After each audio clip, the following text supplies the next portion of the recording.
My firm handles any and all types of issues that pop up either in condominium associations and homeowners associations.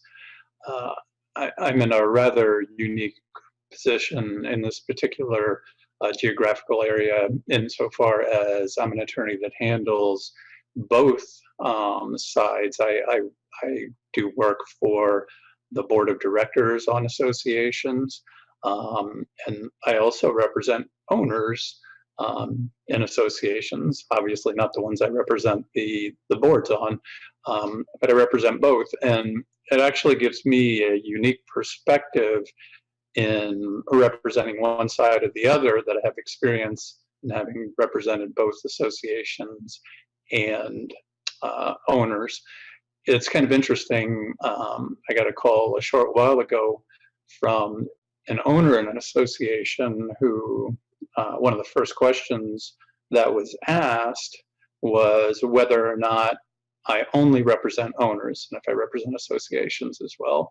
And I said, no, I represent associations as well. And if that you want to end the conversation on that, that's perfectly fine. But I would like to point out that because I represent associations, I know how boards act. I know kind of what motivates a board to either try and settle a matter or kind of dig their heels in, which is kind of important in strategy when you're trying to figure out whether or not you can resolve this matter prior to litigation or not.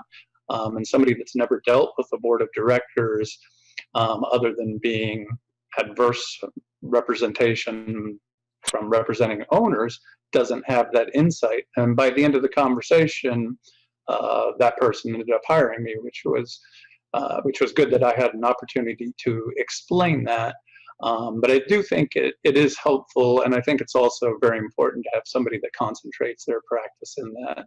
I practice real estate law, but the great majority of the cases that I do is community association related and HOA condo, representing both the associations and the owners.